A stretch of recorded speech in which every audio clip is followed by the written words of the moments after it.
All right, going live. It's like the race count-offs on any race, right? Yeah, we're live in 5. I know that all too well. Beep. Hey guys, what's up? It's me. It's Adam. And your boys from different parts of Oregon. Who do we got in chat? I know we already had Mark Mile High in chat already. Christian's in there. The Hairy Sauce, what a name. That might need a story behind it. The Hairy Sauce. Strix, what's up? How's it going? Doing good? RC Mitch, hey, it's been a while. Are you going up to Portland tomorrow? Mitch? Maybe? It's the last day. The last day. Jose. The last day. For those of you who don't know, we call Jose Brian. But he's in here too. All right, so welcome to the show. It is the RC Drift Talk show thing that happens on Thursday nights at 7 p.m. PST, which might need a small little bit of a revision because I don't get off until 6:30 on Thursdays. So we'll talk about that later. But we've got Spencer and we got Loren here. They are down south, more south and closer to, well, farther south than I am. I mean, technically, we're closer to Super G than you guys are. Yeah, you are. Yeah, you are. I was thinking about it the last time I was there. I'm like, I could just keep on going, and I'd literally be at the border in like no time. Yeah, it's about an hour and a half to the border. Is it? Mm-hmm. Oh man, maybe it's just tempering me for the next time I drive to Super G. It's like, okay, okay. All right, so we're gonna do typical things. We're gonna do calendar events. We've got the Super G or the STC schedule for Oregon region, so we're gonna go over that. We're gonna talk about it. Calendar events: Oregon STC. Register. You. Yeah, you got a bit to register though before the first event. Before our first event, Yes. right? But you should register. Yeah, you should. If you're thinking about if you even want to be in one of our comps, just sign up on Super G, because if you don't know how things are going to change, and you might change your mind about wanting to qualify or not. So just sign up. I want a registration package, like when you go to STC, because those pit mats were sick, but I didn't get one. Yeah, I mean it's almost worth like just doing that. If you're gonna go there, just sign up. You don't have to actually compete and just get a freaking pack. Yeah, because those pit mats, what registration was $150, $150, somewhere around there. Yeah, You got a shirt, you got a pit mat, you got your registration fees, technically 2 sets of tires somewhere, something like that. full set of tires. And then you were entered into the raffle, like all that fun stuff. Yeah, you get your free raffle or your guaranteed raffle item, and you get a couple other small little bits and bobs. Strix DJ is asking you, what are you working on? Other way around. What is DJ working on? Fine. An MST of something, isn't it? Yeah, I'm checking out my what are they? The suspension pins. I need to do some swapping of some because I've got some parts on the way for my other chassis that I might need these. So I'll figure this out. Hey, is MST still doing 2.5 mil suspension pins? Yes. Mhm. So you can do 2.5 or you can convert them to the 3s, and that's actually what I'm trying to figure out right now because I need the 3s and I have the stuff to put the 2.5s back on, so I might do that. So For the hinge pin, like ball end is what you need. yeah, I just got it off. Yeah, so just pretty much all this stuff. Need this stuff for a different chassis. Okay. Gotcha. So speaking of SDC, let me get the picture up. I'm not going to share it. I'm just going to talk about it. So Oregon SDC, April 26th, May 24th, June 21st, July 19th, August 23rd, September 6th is the finals. It's Yes, a pretty easy schedule, if you ask me. Yeah. And you have until the first round to get registered on the SDC website.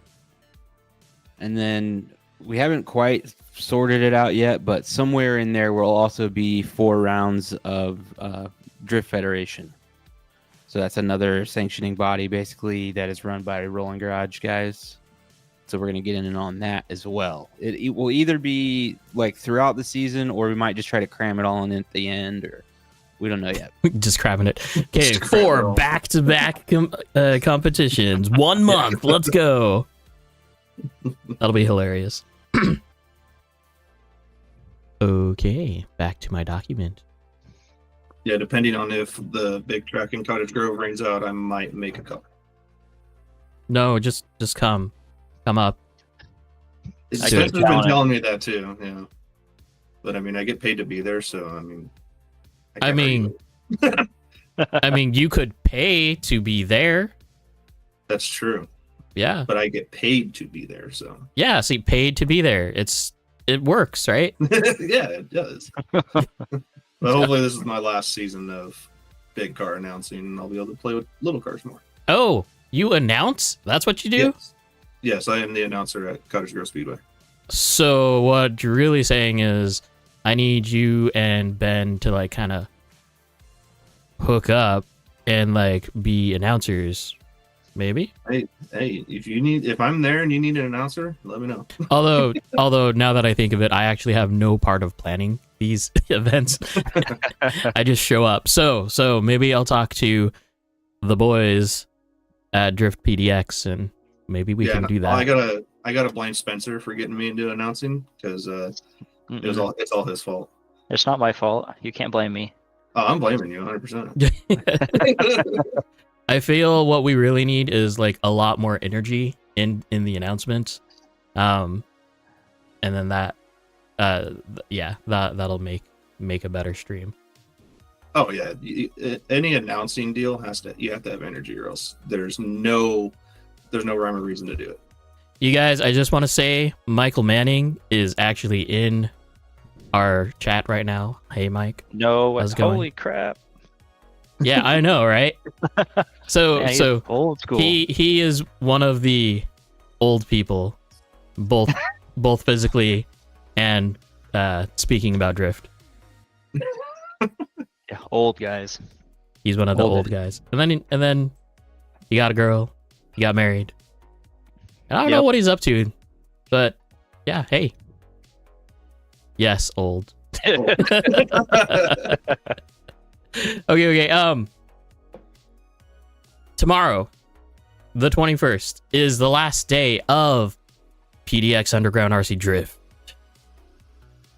And then it'll be whatever they choose to do with it, whether it be an oval or on road or whatever. Do you know what it's going to be, Logan? No idea. I don't think it's big enough for on road, honestly. Same. I think it'll be fine for oval. 100%. I think it would be great for mini Zs. Oh, that would be a bad mini Z track. That'd be a huge track for a mini Z. Oh my gosh. I think Mini Z might be one of the least likely things. No, I mean, because doesn't Nikki, like, don't they have to... They go somewhere else. Kevin's not a big fan of Mini Z community for some reason. I'm not sure why. I like the comment in chat right now. They could do a mini figure 8 destruction derby. There we go. Now you're talking. He didn't say mini. He just said figure 8. Oh. My Just phone. figure 8 full size. Apparently there's a tuning tip in chat that came from Dr. H, or that in response from Jake. Something about a 1 degree per 0.1 turbo off slope. A very slow turbo off. Gotcha. When you let off, if you're in turbo, the timing stays active for a bit longer. Well, it trails off slower. Mm-hmm. Oh, okay, that makes sense. So you could also do that with just a less torquey motor, Mhm. right? Kind of. Mhm. Anyways, back to calendar. So tomorrow is the last day of PDX. If you're gonna be there, it's gonna be somewhat fun. Just last day with the boys. It'll be fun, no matter what. It'll be a good day. I bet it's gonna be pretty crowded too. Hopefully, there's no hurt feelings, because I know that busy tracks can cause for not as much driving. You know. Yeah. That's when you go Look get at it this ramen. way. It's our last chance to go and hang out with everybody at PDX. So regardless of whether you drive that much or not, just come out and have a good time. That's what we're gonna do. Jake, you know my name. Why don't you use it? Plenty of driving Jeez. to do at Drift PDX when we're done with that. Yeah. That's gonna be fun. I'm really Yeah. excited to come up for that. Absolutely. And then the next day, February 22nd, it is Twisted Steel's Fund the Future, right? Yep. That's fun what it's called? future. Yep. Okay, so a lot of big events. Fund the Future is going to be pretty cool because it's a $20 entry fee, $10 show and shine if you want to be a part of the car show, right? Show and Yeah. shine. Yep. Yep. And there are prizes that are mentioned, at least prizes that are spoke of. Are you allowed to tell us about what prizes are available? I wish I could tell you because I don't even know. Yeah. I They just told- been working on the track. They say that we have prizes, and then we don't get told anything. Gotcha. I mean, a lot of big companies sponsoring. I think Traxxas was part of it. Avian Mhm. Hobbies. And HRP. HRP. Yeah. Oh, that's cool. That'll be interesting. Starts at 10 a.m. Right, Spencer? Yeah, 10 to whenever we get done. Really, when When we we get tired leave. of driving. I mean, I've been there until midnight, 1 o'clock. So Oh, kind of when we get done. great. So just to let you know, here's what my schedule's gonna be for this coming week. I'm gonna wake up. I'm gonna just do my morning thing. I'll probably leave around like 12:31. Get to PDX Underground at 2 when it opens. Probably bail out early, right? Maybe around 10 o'clock. Around 10 o'clock. And if you guys know, okay, I'm counting on you guys. Make me go home at 10. Like actually leave the door at 10. Well, I'll send you messages on Instagram. Make sure Not- you leave. no one is gonna do that. No one is gonna help you leave early. Well, something happens, right? Because like I'll have a set time, like I'll have my crap packed, right? And then someone comes up and talks to me, and it's like, hey, what does this do? Or I need to drive their car, or we're just talking, and it's all of a sudden 11:30, and I'm like, crap. That happens every time we go to Twisted Steel. Oh, Yeah. Every it's single time. it's so familiar. And then Saturday, I'll try to wake up. I've got to leave by 8 if I want to get there by opening. And then however long that lasts. Mm-hmm. You're in Albany, right, Adam? I'm in Lebanon. Oh, Lebanon. Yeah. Yes, Lebanon. Okay, and to finish it off, we got Import Expo March 8th at the Portland Convention Center. That will be a fun show to be at. And then Northwest Model and Hobby Expo, April's 11th through the 13th. It will be fun. Again, if you are an RC person, this is the biggest RC nerd get together in the Northwest. So highly recommended. Be there. That's 3 days long. Get like 2.5. Yeah. 2.5. 2.5. 2.5. Because they Yeah, I always know. cut Sunday short. Yeah, I know that me and Ben are going to come up and do that. I'm excited to go to it. Never been there yet. It's super fun. Mike, we're kind of in the middle. So PDX and the new PDX drift location is what, an hour and 36 minutes or something like that.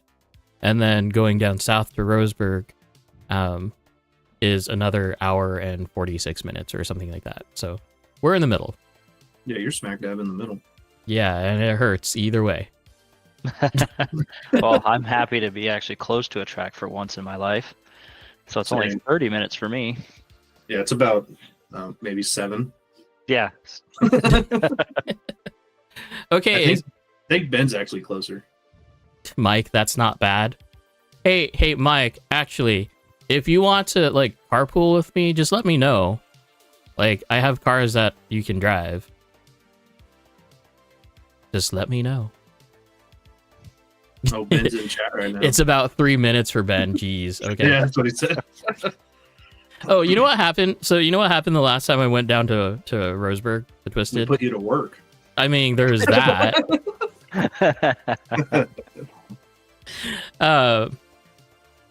Who is it? Was it Tim?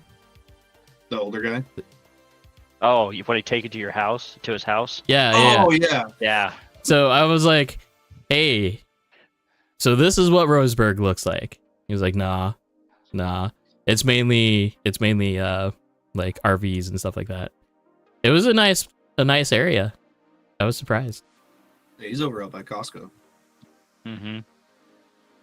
That's because he works for Costco. Used to. Used to. Yeah. Okay, you guys, let's get to it. DJ, now what are you working on? I'm just putting it back together. I found all the parts, so I'll do that. And I'm pretty much I don't know what I'm gonna do for the rest of the stream. Well, Just I kidding, mean, I'll you try to find could. something else to do.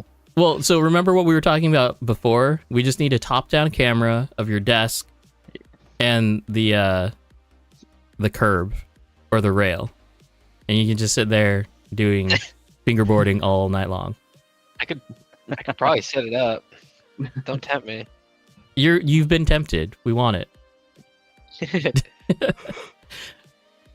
Yeah, we need a poll in the chat. Should DJ do that or not?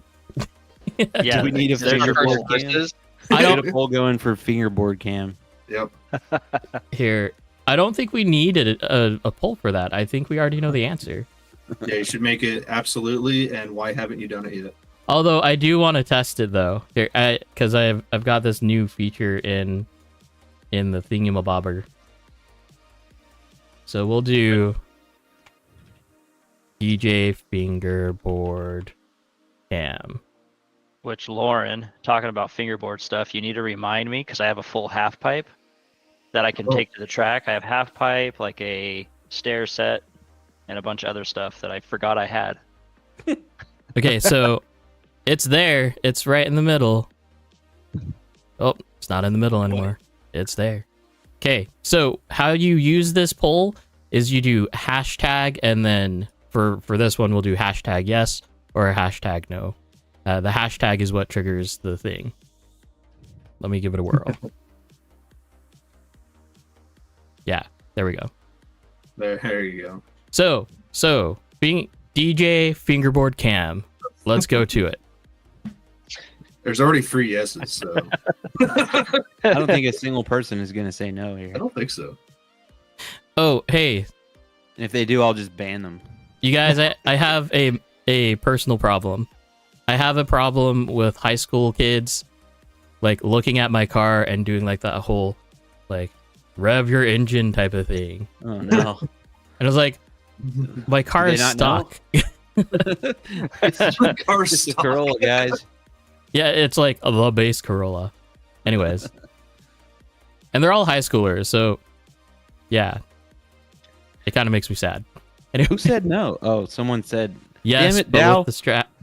With the With extra extra steps. steps. We are gonna do. I do want to do like a cool. Oh, there's another one. Do a kickflip. all right. There's got to be a setting where you can, I like, like it. only allow. I wasn't preset able to options. figure that out. We're gonna have 100 different options here You got shortly. too Yeah. many jackasses in the chat. Okay, so Hashtag do a flip. I'm gonna let that roast for a little bit. So something I always thought this was funny because Ben actually found it, but I put all the shark arms on the front of my MSD, and I didn't know that they had the conversion pins for the bottom. So I Mhm. actually machined my own. Oh, And then geez. Ben's like, "Hey, here's the pins that you needed." He pulls them up on Super G. I'm like, "They were $6, and I did all that work for nothing." Like, this is so stupid. Hey, but you got the satisfaction of actually doing it. I mean, it's nice that I have a lathe and I can make that stuff. Hmm. And So, honestly, that that's helps. that stuff is needed too, because like, let's see, Wrap Up has it, Mm-hmm. and MST. Out of those two companies, like you got to figure out which one works. Yep. Okay. I do want to play around with the polls a little bit later, so we'll kind of cycle back around. But let's go ahead and talk about the event here on this Saturday. Yeah. So Twisted Steel hosting Fund the Future. Spencer, Loren, tell us all about it. So yeah, I mean, Fund the Future. So we're just kind of trying to gain funds a little bit for the track. So everything that goes in for all of our entry fees and everything will go back into the track because we've put a bunch of effort into it. I know I have. I know Loren has. Ben has been down there a lot helping. Tim, same with him. Adam came down too. Adam came down on that day that we actually put the layout in. I I mean, all that stuff was pretty fun to do. I saw It was. pictures of, well, I think I saw updated pictures. Is that what your like kind of team chassis pictures were? Yeah, we put the picture in front of the mountain that we made. So the mountain has a bunch of hidden features in it. You have to actually look at it for a little while. It's pretty cool. I spent way too much time on that for no reason, but it looks cool. That's what it's all about. I mean, it kind of takes me back, like all the way back when it was called like One Stop, right? Yep, my RC shop that we had the full scale. We had the overpass, and underneath you could drift through, and I had all the guardrail and everything and lights. Yeah, that was a lot of work. And even before that, there was a multi-level like kind of toge course too. Yep, that was after. So that was the second course that we did on the other side of the shop, because we did that like stair step toge like down, trying to play with elevation, which drift cars and elevation have a really hard time with it. They love to jump though. Yeah. For the chat, is it toge or is it touge? How do you say it? I've always ran up into, I don't know how to say it. So you guys, like, I want to hear more about kind of the situation with the owners of the track and stuff, because you guys, I remember when it started, it was a pretty small area, and recently we're able to expand a little bit. Yeah. So Eric and Joe, they're the main guys down there that we always talk to the most. And Eric has told me since the beginning that he actually really enjoys drifting. He just never really did it and didn't know anything about it. So when we started going there a little bit over a year ago, so I've had all the memories pop up, we just started going in like a little tiny area. I mean, that was just the back corner, small area, and you could do like this track, which was not set up for drifting at all. No. A lot of tight corners. You couldn't tandem at all.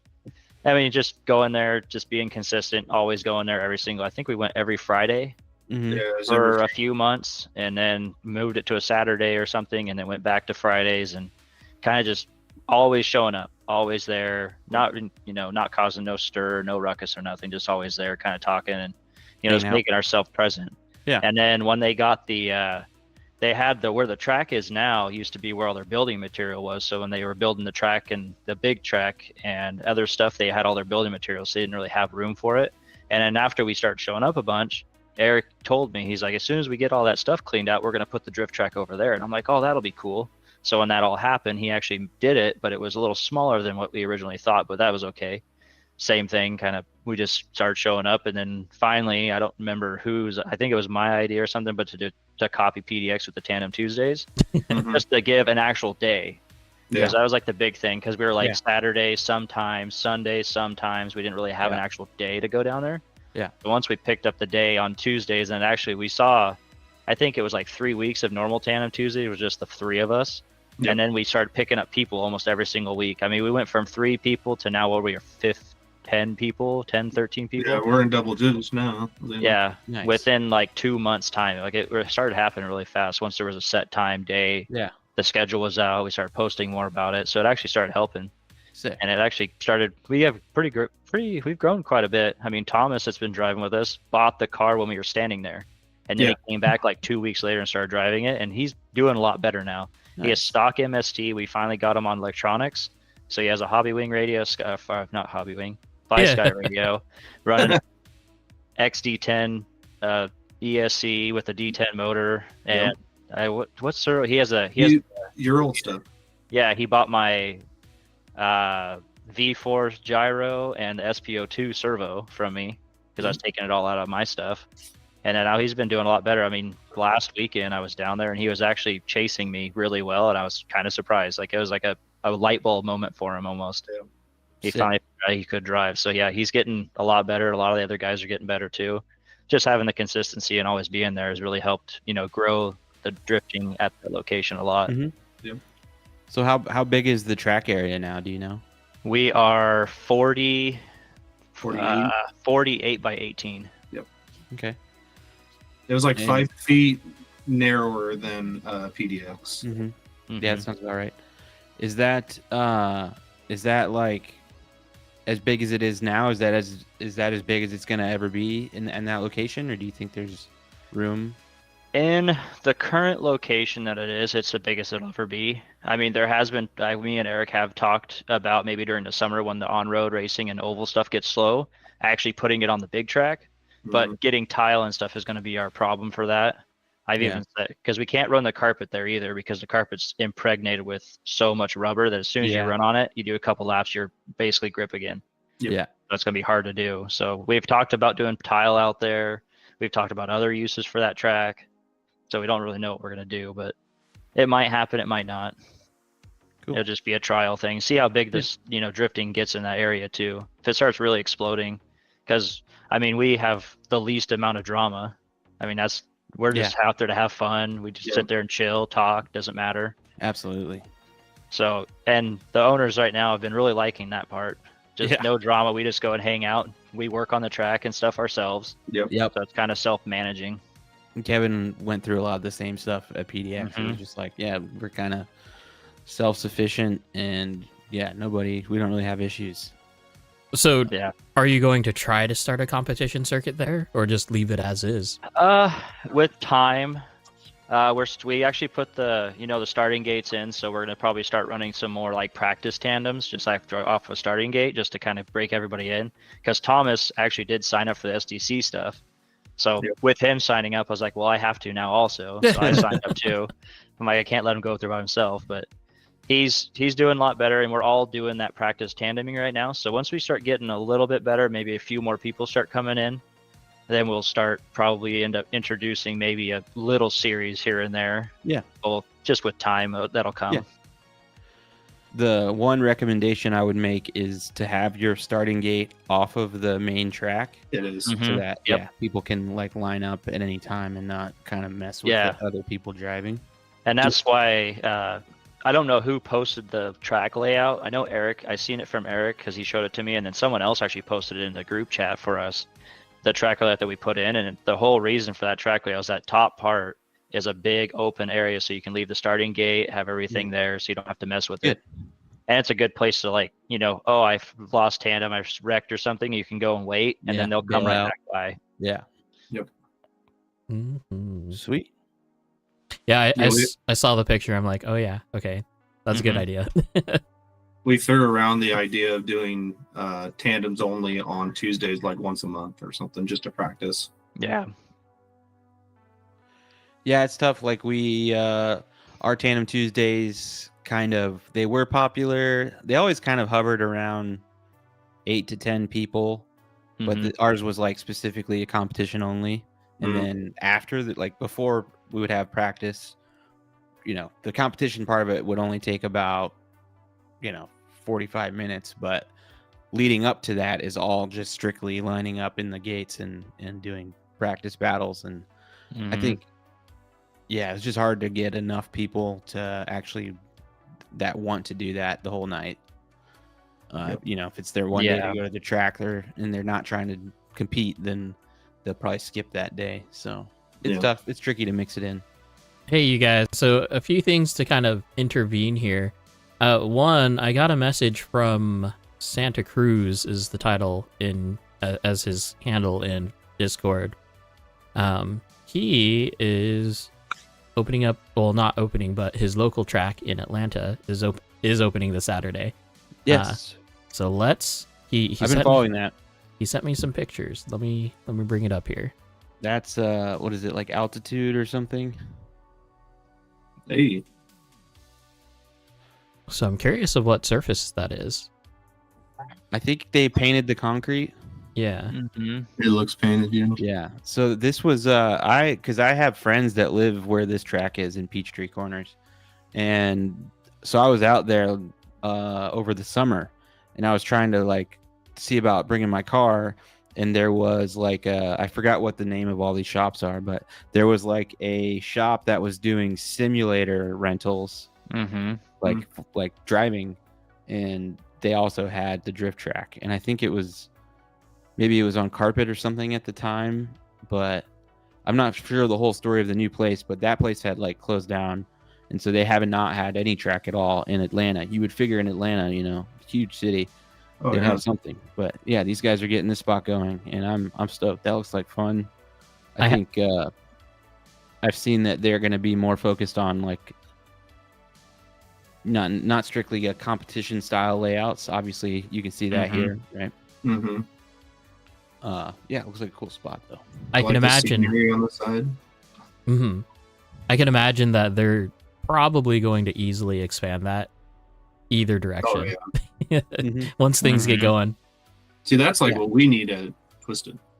I think they're in a similar situation here where they're basically subletting from the same group that was doing the simulator stuff. So Yeah. Mm-hmm. Okay, and then there's also a chat that's now popping up for the second time here. Hardison RC, new here and giving drifting a serious second try this year, running an RMX 2.5C. I think that means carbon, maybe. Classic. It means classic. That's Yeah. right. RPX 299 LP. Is that the Lambo body? Probably. Hobby Wing D10 motor, LF5s, M17, Yokomo V4 gyro. What's a good tune for this rig? Thoughts? That is such a loaded question. That is that's very, Yeah. just very vague. Oh, it's a reef servo. Gotcha. oh. Yes. Okay. Yeah. Can you be more specific? I mean, it all depends on the surface you run on. I mean, that's what the biggest thing is. You tune for your surface. So if you're asphalt, obviously it's going to be different than concrete versus different for carpet. And Pico. So, I mean, what surface is he running? That'd Yeah. be first step. That's usually like for almost anyone getting into it. Like you can ask people online and they'll be able to get you roughly pointed in the right direction. Mhm. But really, the best answer you're going to get from that question is just by going to your local spot. Yep. Yeah. And he said uh, polished concrete. yeah. Yeah. So people at the local track are going to be able to help you out with that kind of stuff. Do you have a local track there, Hardison? And we can't stress that enough. Like, I don't think anyone would be super successful just by themselves, right? Because it's like you can drive around a track, cool, or you can. So it starts off with like you can drive in an open spot that doesn't have a track, right? That's usually how RMX goes. It's like, let's buy that. Let's go drift in a parking lot. Cool, we can keep it sideways. The moment that you hit a track, it's like barrier, right? So you spend your time doing that. And then it's kind of like drifting on a Seto by yourself. You don't have any friends to drift with you. You're gonna hit a hard barrier. Yeah. Drifting with people makes it so much faster. Not the cars, but learning is so much faster. Well, and he Yep. said that giving it a serious second try, did he get frustrated with the first try? Because I know drifting can be hard for new people, Yeah. Yeah, it's a very steep learning curve, very steep. But I know. especially if you're struggling with the tune. So I understand. Oh, here's the finger Fingerboard cam. finger. Yes. board. But if you have background in RC racing at all, I mean, it somewhat transfers over to a point. So Yeah. this statement here is running one.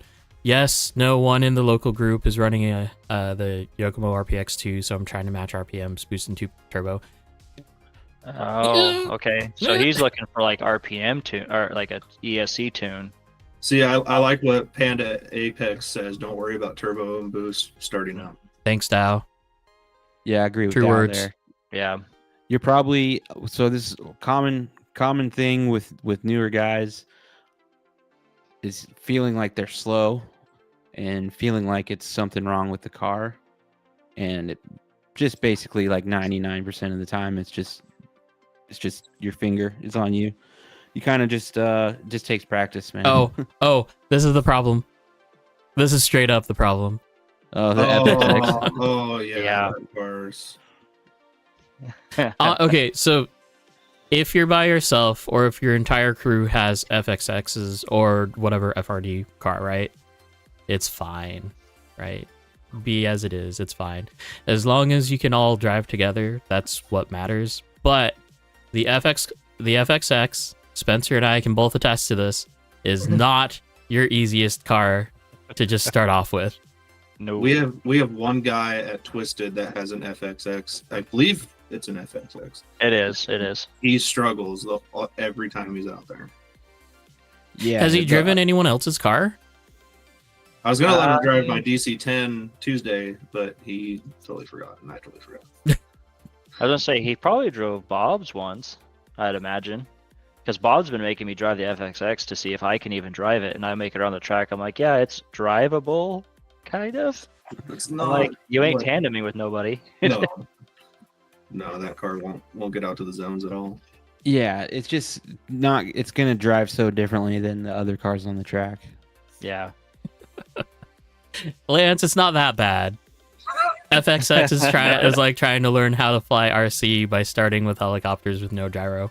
Nice. I was gonna say because Spencer drives was very low gyro, anyways. So I don't Not think much anymore. Oh, Not yeah. much anymore. I got into the first, the 21st century here, so I use a little bit more gyro. I make the car a little bit easier to drive, which is nice. He's trusting the car more. Yeah, that's good. I've changed a lot. Okay. Okay, what do we got here? Harry, I'm still curious about the name, the Harry Sauce. What does he say? I got back into drifting last year, driving with people. Better than you is the best way to learn, especially if they understand and allow you to lead and give tuning tips. So back to that good old saying, Logan: steel versus steel, steel sharpens steel. Yes. Yeah. Iron sharpens iron. Yeah. That Yeah. thing. Yeah, there's Yeah, just nothing driving wrong boys. with being slow on a track either. I mean, Spencer can attest to this. At the Drift to Death, he drove an LP the whole time. Yeah, it's true. Wait, so about that, LPs aren't necessarily slow. Well, They're really mine's not. not slow. That's true, but Yeah, I they mean, can be pretty quick. But I Like- mean, a lot of them are limited 17.5 all the time. Yeah. So Yeah, Beast mode. it might not. It's not exactly slow car, but you're 100% throttle 99% of the yeah, time. So you just his, had a vendetta against your RMX. I hated that car at that event. so Yeah, you did. he's saying most people are running MSTs, the Yokomo 2.0 S. So that's the RD 2.0, I'm assuming. Maybe. And a couple DC10s. Yeah, that's a fine running crowd. Mhm. Yeah. So How just, many SD 3.0s do you guys have up there? Two. Two? So Vitali and Yeah. who's the other one? I know I've seen another one. Maybe. I don't know. Alejandro? No. Alejandro's Not working on like weird stuff. Yeah. Like my level Oh. weird stuff. Maybe it's only Vitaly then. I swear there's another one there. Like actually it could be Spencer that I'm thinking of. I was gonna say that one right there is one. Yeah, The SD 3.0 is a good car. I mean, I actually really enjoy that car. It It's a good drives. It has a little bit more out of the hole than my MST does. Like exit corner speed's a little bit better with this car. I need to pick the guy's brains on the RSST Pro tune in it because that thing I'm fighting with. I've made it really good. I made it really bad. I made it really good. I'm kind of going back and forth with how to make it work. Go So that's something I need to work on a little bit. go talk to Joey. Yeah. He knows about him. Yeah, those ones. That servo's been a little bit of a challenge, a little bit. I've kind of got it tuned a little bit better now. It drives pretty good. Dr. H, who are you talking about? He interviews a former Drop max Japanese torque. champion on how settings work. Not sure. And d- d- to answer Adam here, I did drop the max torque almost. It's like maybe a quarter, if that, because I want the speed out of it. Because I've noticed that the more torque you put in it, the slower the servo gets. The reaction. It's almost like you jerk the gyro up to like 120%. So I just have been limiting everything down, jumping the speed up, pulling the torque down, which is helping me actually transition. Because our track is pretty tight in some areas, and you need the actual movement. Where on a bigger track, if I was to go to like PDX or something with the bigger corners, I think the little bit more torque would actually help, because it slows everything down, makes it all really smooth. Oh, okay. You're ahead of me in chat. Oh. Let's see. Hardison. I will be going to a drifting get together Saturday for the first time on the spec track with the spec tire, and I think we have three cars in the bunch, and the new FRX car. Seeing Austin's FRX drive, it's fine. Like, it goes, it moves, it does the things. Norisuke Auto works on YouTube. Gotcha.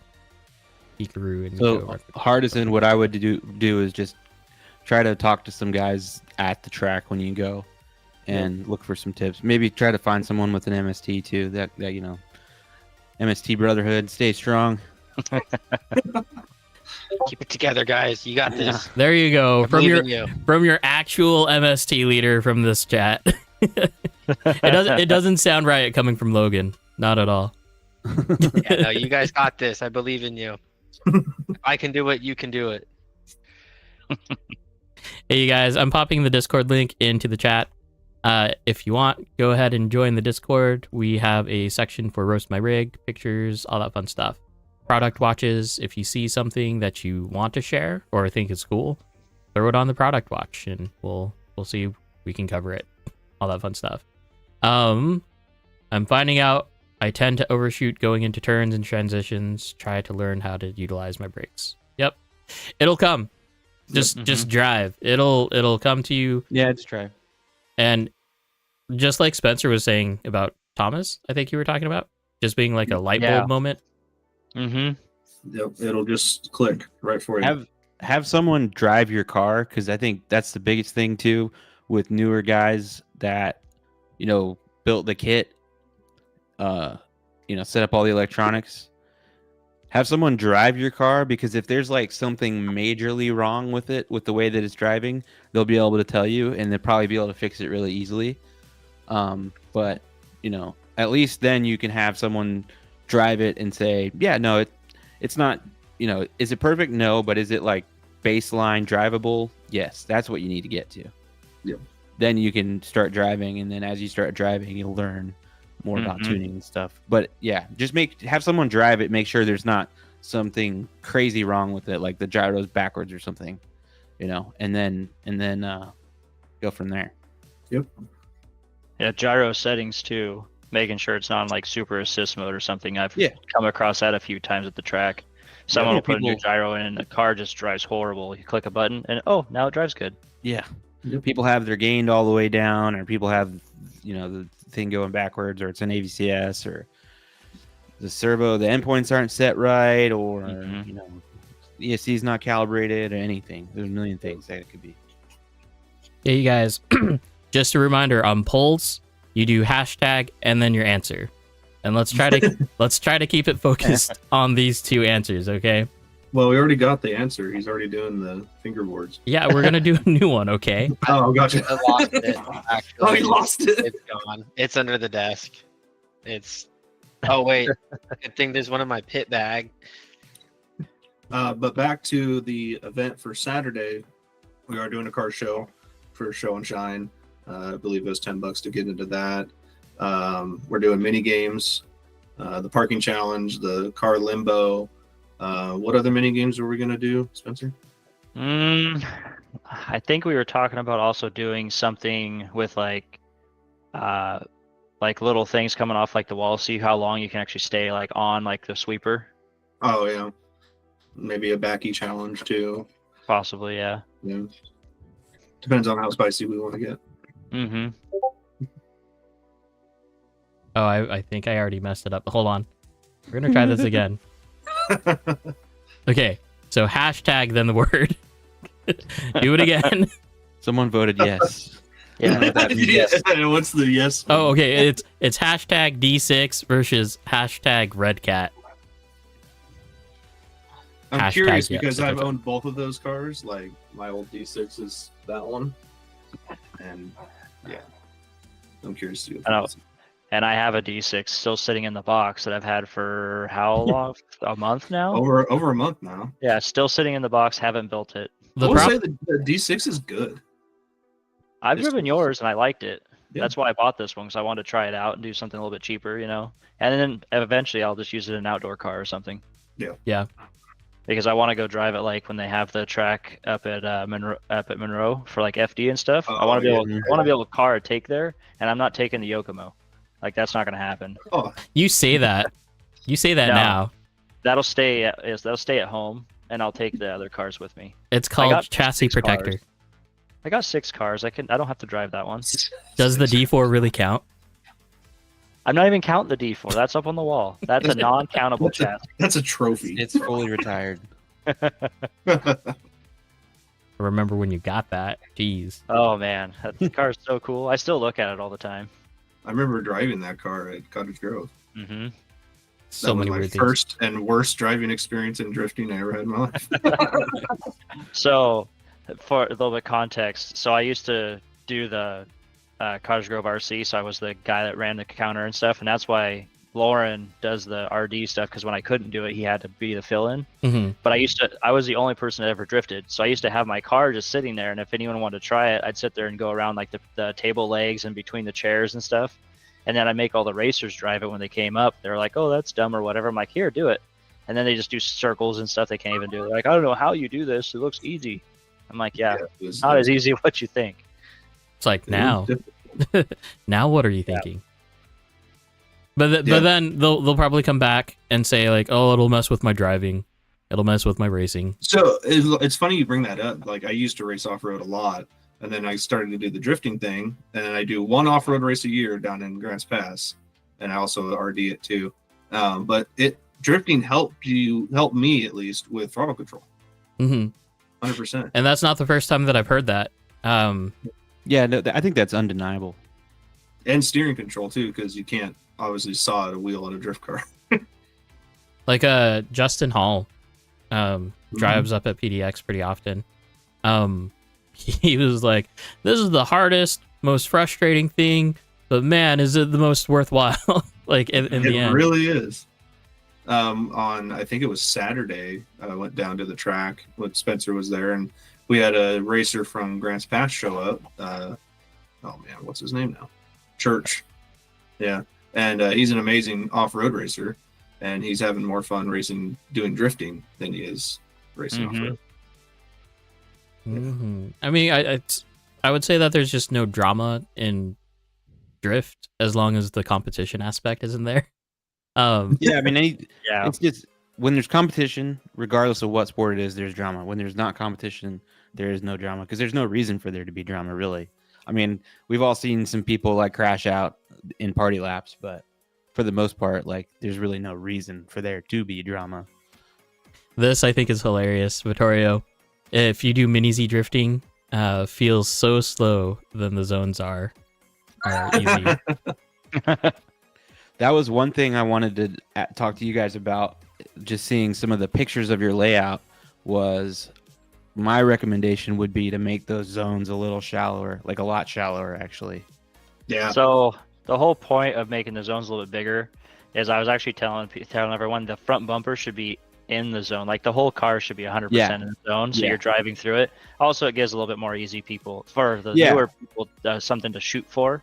Yeah. Because I'm like, I'll drive it really quick and I'll show them like your front bumper should be actually behind the line, so Yeah. your whole car's in that zone I going think through it. it does help with newer people. It's a little more rewarding for them, but I think in the long term, Yeah, everyone's probably better off if the zones are harder Mm-hmm. because it just pushes you that much closer to the wall every lap. Like you're more. I Yeah. think there's just like a mental thing where you're not like, oh, I'm in the zone. This is fine, and you're 4 inches off the wall or whatever it is. You Mhm. know? Yeah, we'll do like every week. We'll move it in a half inch. Yeah, there you go. That's what I mean. That's what we did. We Yeah. definitely had zones that deep for a period of time, Yeah. but they're like 6 inches now. So Mm-hmm. I think everybody is able to pick up on that and sort of get used to it. Which I do want to make the zones narrower at some point. Just right now, with Yeah, everything starting and that's fair. stuff, I want to make it feel like you can actually you're actually a lot better than what you are for the moment. Yeah, Because then Yeah, you start fair. driving with me, I start chasing you or something, and I'll be like right there pretty much the whole time, and then they freak out and go crazy. So Yeah. I'm just trying to put pressure on people so that they have a little bit more of that, that in the zone moment to where they don't have to worry about it because they know I'm not going to hit them or something. Adam, we know the results of that poll that you just put up. D6 versus FRX. Let's go. I mean, I FRX is still a new chassis, right? Like, not very many people have driven it, so I don't know if anyone has, like, how many people have driven it here. Of course, DJ would vote FRX. Of course. I got kind of to. a hard I one got to for me. support my chassis. I personally haven't drove an FRX or They're front actually engine. Yeah, they're pretty cool. Are they? And, like, even though the chassis is plastic, like, when you hold it in your hands, it's like, it's a brick. Like, straight up a brick. Hey, come on! Hashtag neither. Come on! Damn it, Christian. Oh man. The only car I've drove that wasn't the motor over the transmission was Alex's GRK. And that thing is amazing. Well, now you guys are all just all over the place. I'm gonna figure the multiple options out, and then I we'll told go. you. Yeah, you can't let people Yeah. do whatever they want. You can't give them that much freedom. Okay. Hashtag KMW or KMS. I was gonna say KMW. There you go. That's another MST. But that's not what I'm doing. Okay. Where are we at? You guys, if you have questions, we'd love to answer them.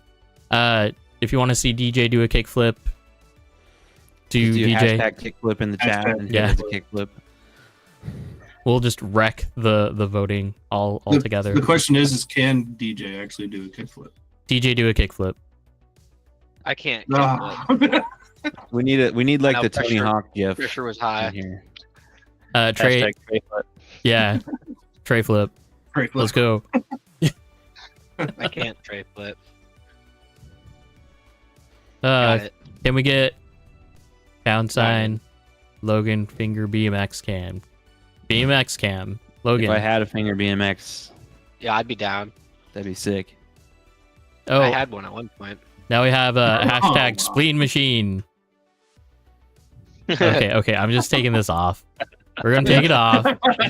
I told you, We have abused the privilege. chat can't handle the power. Mm-mm. Little spleen. Little spleen. No, Brian. Hey, let's pop into a topic that Logan has just entered the chat with. In Discord, if you haven't already checked. And I know you haven't driven this, Mm-mm. but I'm still. Let's talk about it, and maybe Vittorio can give us some hints too. Boom. Mm. Mm-hmm. Do you regret making your wires that short? I mean, it's working, so no. Hey, did Harvey ever get his motor working again, or is his just like shot? I don't know. I'm not too sure about that one. Because I know he took it outside to play, and then it didn't come back. Yeah. Yeah, I'm not too sure. Yeah, eventually for this setup, I'll make like I'll do female connectors on the ESC and the motor, so you can just because the Merv uses smaller male plugs, right? So if you have female connectors on the ESC, and then you can have different sets of wires for different size motors. Because I could see myself wanting to maintain the ability, like switch back and forth. I don't know. Maybe I won't. We'll see if I drive it tomorrow. I like how Jake's already getting into the roast my rigs thing. I don't regret it whatsoever. Yeah, a valid question. It's a valid question. Yeah, it is. I don't care. So, if you were to make these commercially, and if you can't tell, this is a customized motor plate designed by Hot Dog Designs. Doesn't need... Okay, So deburring... The service that I used doesn't offer deburring on parts that small. Logan doesn't need to deburr. Need a hot dog. Actually, that'd be hilarious if you created a motor plate in the shape of a hot dog, like have the laser etching as as a hot dog. This is possible. That would be awesome. That'd be But, pretty. You sick. know, all this stuff, and we're rapidly approaching the price of the AccuVance thing, so it's kind of a moot point at that point. But we're not, right? Like, it's not the same because you're changing the entire thing, not just adding a motor plate. Mm-hmm. Yeah. Like, if you were really a stickler for the weight, this would technically be lighter too, as well, right? Mm-hmm. Although then you'll need to do the the motor plate venting. Those small little chamfers. The plate looks big enough to do it.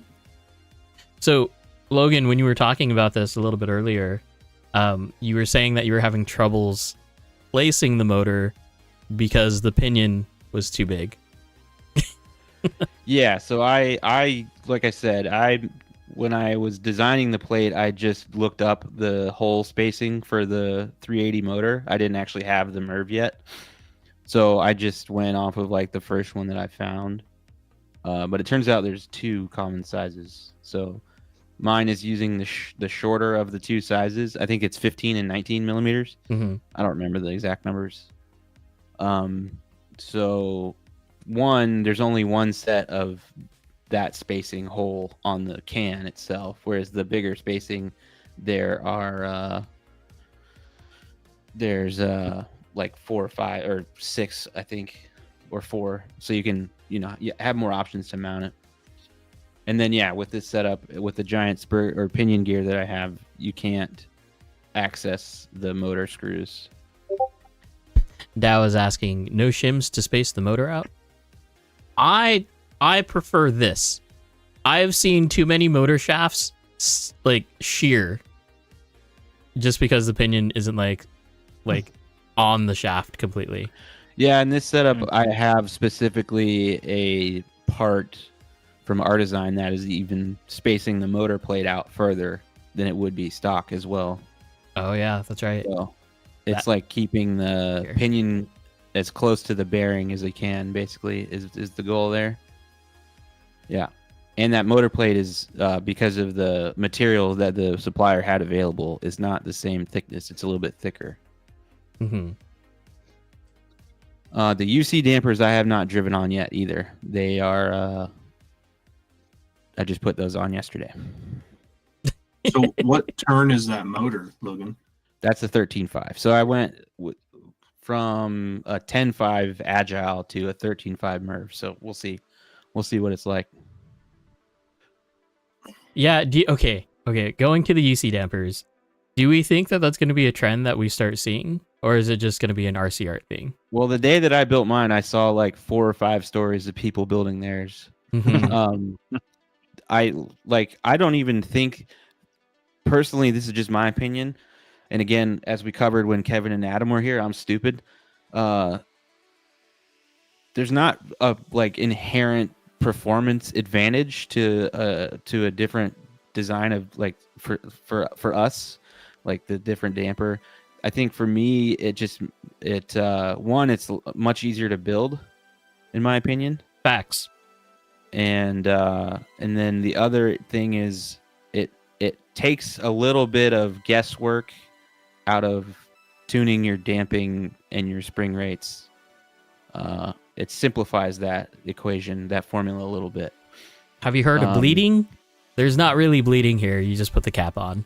It bleeds through the top. Yeah, you just jam the aluminum cap on, and then you fill it up as much as you can. You put the thing on, clean up the oil, you can't really get bubbles or anything because you're not having to try to dip the bladder in, spits all the extra oil out, and then you just tighten all the caps all the way down. There's no like trying to mess with how much rebound you have and how tight the caps are. You don't have drilling holes in things. It's just bam. Damping rate is whatever oil and whatever piston you use, and then you can isolate to just spring rates for your spring rate, your effective spring rate. Christos, Really nice. really hate the UC dampers. Rate the UC, but annoying how easy the O-rings pop off the top when working on suspension arms, etc. 100%. I don't remember what O-rings that I bought, but it was O-rings I think for like the Yokomo old style shocks, right? Not for the inside, but for like the little peg that you put the O-ring on. Those will not easily, but they will snugly fit a little bit too tightly, actually, on the top. But I have not had any problems with those popping off. If anything, it's tight. So Adriano raised another good point. They're very limited shaft play, which is nice. The two downfalls for it were I was a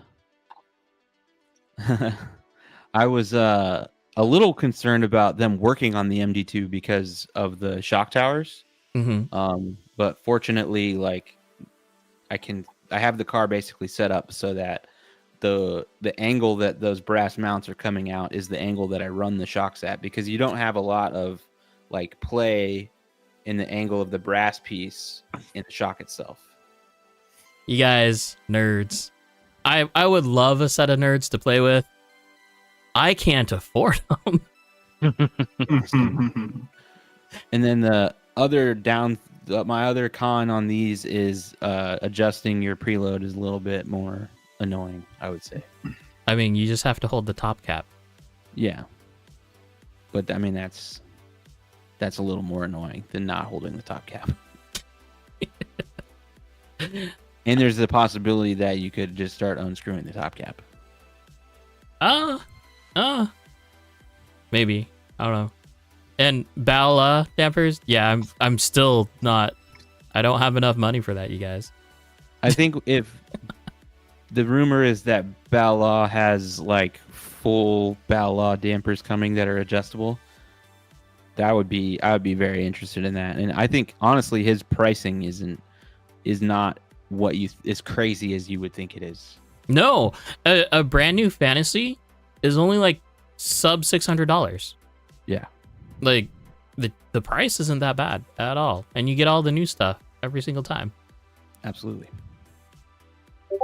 Okay. Is there anything special coming from 1UP that you know about that you can talk about? I've seen obviously they posted the new battery bullet plug things, and then I have seen an adjustable servo horn that looks pretty cool. Other than that, I haven't seen too much. Okay. Let's move on to some chassis. So we're going to skip Ben's.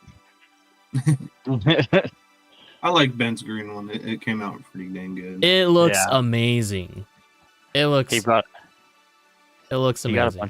He got a bunch of new green stuff for it too. Yeah, he did. Bao La does all of his stuff himself. That's crazy. Spencer, Mike's asking where you're at. What? Who? What Mike? Manning. Oh, what do you mean where I'm at? Or see, where are you located now, Spencer? Still in Drain. In the middle of nowhere. He really means that too. Yeah, it's middle of nowhere. It really is in the middle of nowhere. Panda, what is this? Quick question for people who fly. Is there a lipo limit on planes? Technically, yeah. I don't think there is. You know, Adam's got it right. Dr. H has it right. Yeah. And I think it's just if they're in storage mode, they carry even less, and in lipo bags, right? Or is he talking about like how many batteries can you bring with you? Yeah, that's what he's asking, I think. But I think you can bring a lot, so it doesn't really matter. Oh, yeah, I know. Basically, I've read, but I've seen people do a lot of batteries, but what TSA like quotes is apparently you're allowed, a battery for it and then an extra one. So like No, basically I think that's a three that's a batteries. misconception. I think you actually there's like they have confusing wording in the rules. They do say something like that, but I don't think ours apply. I think you can just bring, Yeah, I was gonna like say I what don't Adam think it said, really has to matters. be under 100 watts. Yeah, just pretty much put in storage or something. And Adam does have to be squeaky clean when he's in the airport as an Afghan man. Okay, Loren, tell us about your chassis here. So that is a DC-10 from Team Associated. It's got the Bingo High Flex chassis on it. It's got Rev D ASL knuckles on the front with Yokomo spindles. A lot of weight on it. And it's just a blast to drive. I wouldn't call it too much weight. Are these 10-gram weights or 5 grams? Yep, they're 10 grams. 10-gram weights. And when the Canadians were on the podcast, Wait. I'm not going to say it, but you know where I'm going with this. It is on there. Yeah, there's also 20 grams on the rear tower too, 10 on each side. Is that what I think it is? What are we looking at? Hold on. I don't know what he's looking at. The battery retention? Yeah, is that the Red Cat? It is the Red Cat. It works great. It's actually lighter than the factory DC-10 one. Yeah, And, the DC-10 is a chunky little battery it is tray. so complex. Like, I don't know why Associated built this car the way they did. Because I it's know a they're probably, it's a If buggy. you want a complex battery tray, you check out the MD2 stock battery tray. oh really? Yeah. There's like But yeah, 14 so different pieces. the one thing I do need to change on that thing is the receiver and get rid of that dang antenna lead. It's fine. Oh, Adam hates those. You can just rip that thing off. I mean, don't. So the first question is, do you know if this receiver is diversity? I honestly do not know. Find out if it's diversity, because if it has like a separate antenna on the inside of the case, then you can detach that one the right way. That's just the Fly Sky factory one. Mm-hmm. So yeah, the Futaba receivers, the R3334s with the Whippy antennas, you can open those up, and it's just an IPEX connector on the inside. And as long as you do it right, if you take it apart, you can detach it nicely, and it looks nice. Don't be like Jake. Don't just rip them out. Or cut the wire. Just cut it. You can cut it. It'll be fine. No, I have one of those antennaless ones, Mhm. but it's in my drag car at the moment, and I'm just too lazy to switch it over. Vittorio only brings 4 at a time, all in one LiPo bag. Honestly, like, how many batteries do you need? Because we can charge so fast, and I only Yeah, bring two. If I have my charger with me, I only need 2, really. Yeah, that's what I. Mhm. I bring 3 just in case. I know that Like with for a comp, I'll have 3 because you have to play a little more, you have to be a little more careful with how they're charged and everything. Mhm. I think 3 is fine, because like it takes an hour to charge, and between the other 2 batteries, you're going to be running probably close to an hour anyway. If we're doing Yeah, like party laps, I can drive as much as I want and have 2 batteries, and I'll never be waiting for a battery. Or apparently, just unplug your Raystorm fan from AccuFans, and you'll save a lot of time there. It help actually. Yeah, I was gonna say I usually just bring 3 with me, and I'm pretty good with that. I'm on the track all the time. Yeah. I'm For out and about. for car shows, I'll bring 3 batteries because that's all I had. But I'll bring my my 10,000 milliamp hour battery backup bank, and then I'll be able to charge, I think, 4 to 5 batteries off of that by itself. So, and that usually gets me through the entire day of the car show. Yeah, it's not bad actually. Artisan used to race drones, so I'd carry like 10 or more to. I know that pain. It sucks but so bad. The milliamp hour on a drone battery isn't that much, is it? My packs, because I did it a long time ago, were 4S 1550 mAh. Yeah. Yeah, they're not. I can see bringing 10 batteries for a drone. Oh, okay. I'm actually on board for this. Lance says no reason for every new ESC to not have the Yoko style fan control. I am, 100%. You know about that, right, Logan? Mm-mm. So Yokomo has their fans set thermally. I think it's thermally. So it's off when you're at idle, when you're not doing anything, and then it turns on when it needs it. That's pretty good. That's badass. I mean, we have the technology. Mm-hmm. Yeah, because you'd be surprised how fast those just a fan going at full RPM will kill your battery. Yep. Mhm. Or break your battery, take your pick.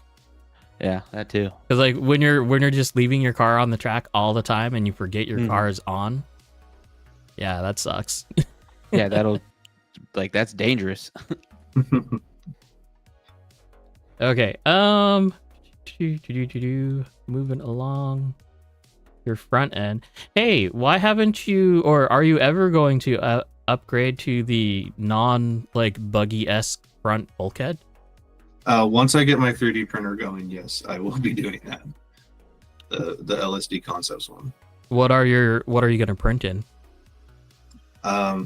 That's a question for our teammate Chris, because I got the printer from him. I don't know anything about it, but yes, I will be changing over to that. There's a guy on Facebook that makes a new waterfall brace, and it looks like the rising sun. Looks pretty cool. Okay. You know, there's a blast. these shocks that came with the DC-10, I approve. I thoroughly enjoy those shocks because there's no E-clips in them. They're all screwed together, and they work. It's very racer-esque of them. I keep on saying, like, when are they going to come out with a Kashima coating? Yeah. A fox body, yeah. Yeah. That would actually be pretty cool. The color itself would be epic. Just that bronze color on those shock bodies. Yep. And then watch RC Art come out with a color change kit for it. Yep. And there we go.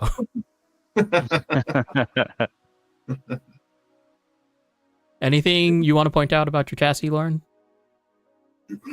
The only thing I love about it is the actual chassis is that forged blue flake. That's the only thing that you love about your chassis. I love that part of the chassis. Wait. No, Wait. It drives really good.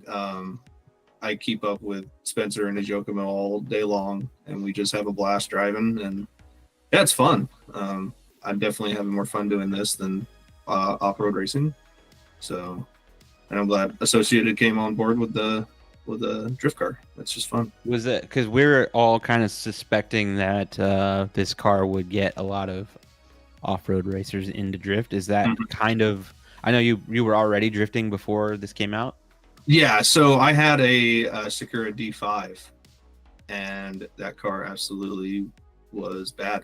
And then I bought the Red Cat, and then I saw it Associated announce this. I'm like, oh, I gotta get that. I've been an Associated fan ever since I was. So that kind of worked out. Like, yeah, it just worked out. Yeah. yeah, that's good. I think hopefully they, keep the development of this platform going. I'm surprised that like the aftermarket hasn't like grabbed it yet. Just wait. Because, I know. I'm hoping that they do. The biggest problem right now is that they're not like using standardized parts. Because like the toe block spacing is not a standard Yokomo spacing, so that's weird. Because like that spacing fits across Yokomo MST. I don't think not GRK, but like there's so many chassis that use that same spacing. Yeah. If they would have used it, it that probably. was the cool thing about the Red Cat that I had, and I had that Scale Science chassis on there. I could put a DDSS front end on there from Shark, and then I could put Yokomo blocks and everything on it. Mm-hmm. It was an interesting chassis. Well, Kaiju is supposed to be compatible with this chassis as well, so Yes, we'll find out. I'm really interested on the Kaiju stuff. That is going to be a game changer for drifting for sure. So we all picked our favorite kaiju possible combo. What is the worst one?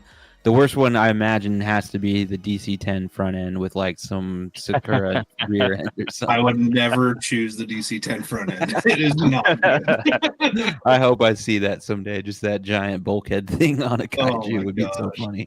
Just because. Yeah. That'd be Just the because, only yeah. reason. Just because. Mm-hmm.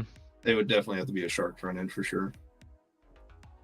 Okay, Spence, we're gonna go to yours. Ooh, the old SD3. Yeah.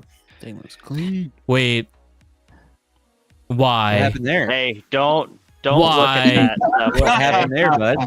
It looked good for a little while, and all my stuff falls apart constantly on me. See, So I thought I was going to get roasted instantly. but- Oh, I'm the king of getting roasted on stuff.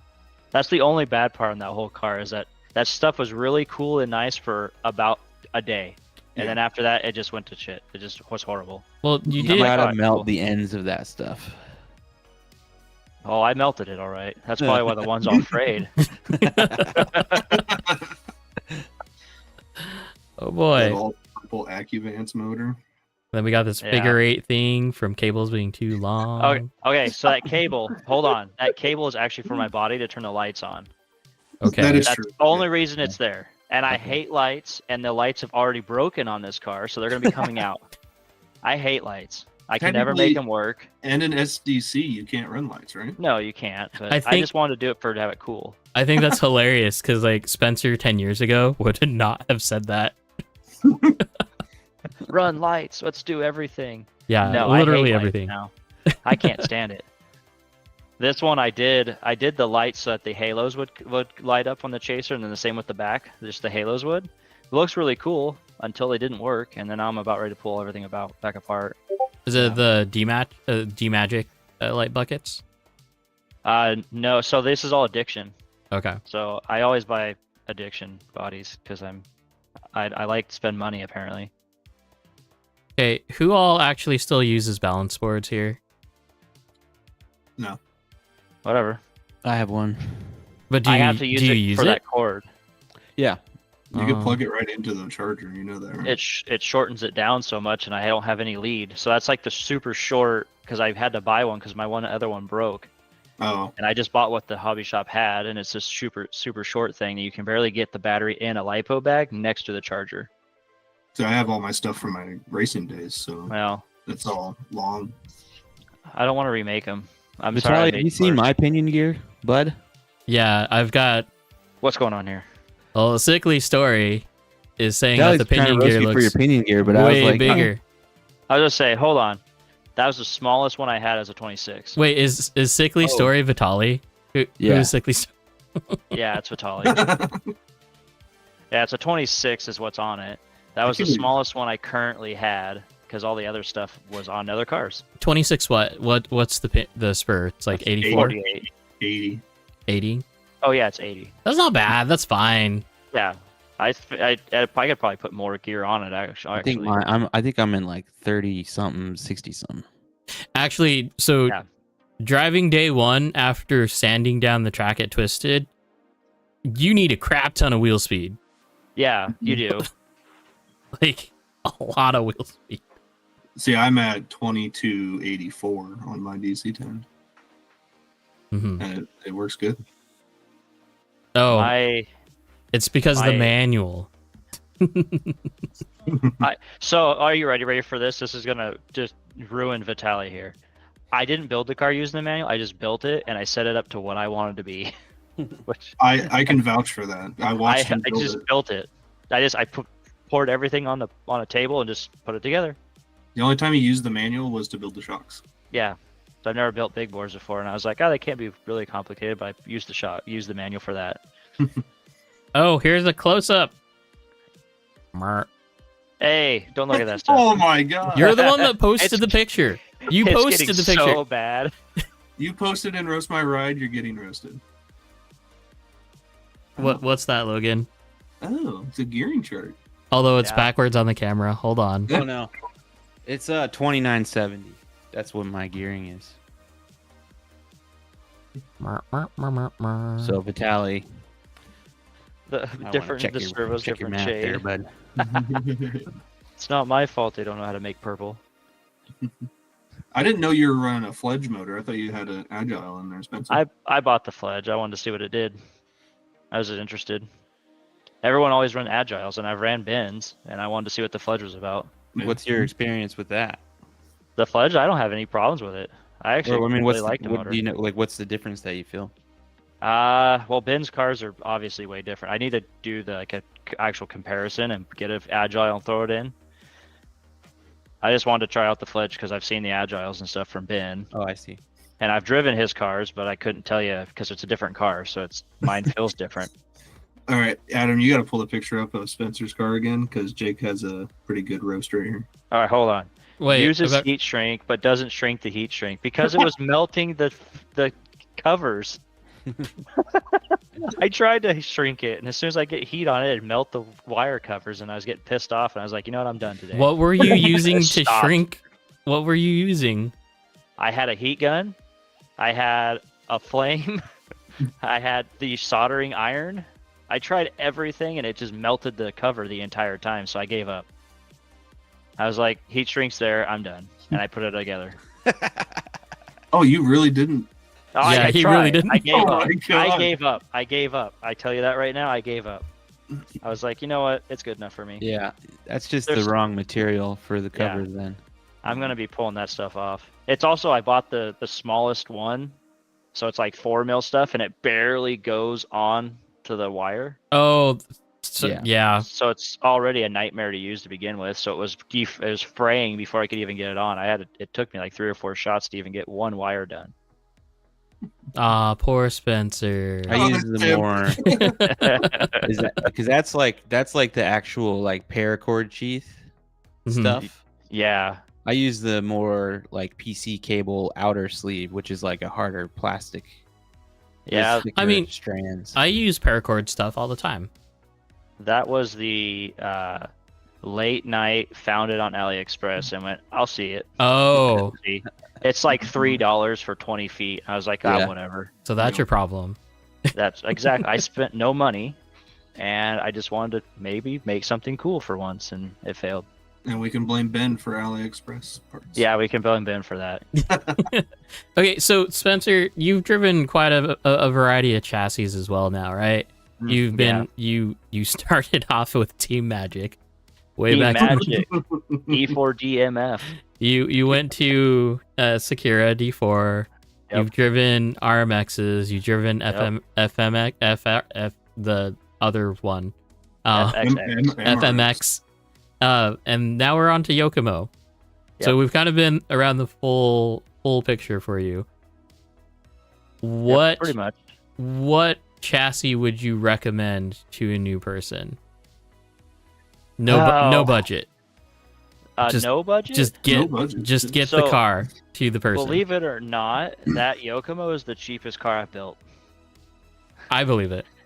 My 100% RMX, my RMX is probably 3 times the cost of that Yokomo, because everything's been changed on it.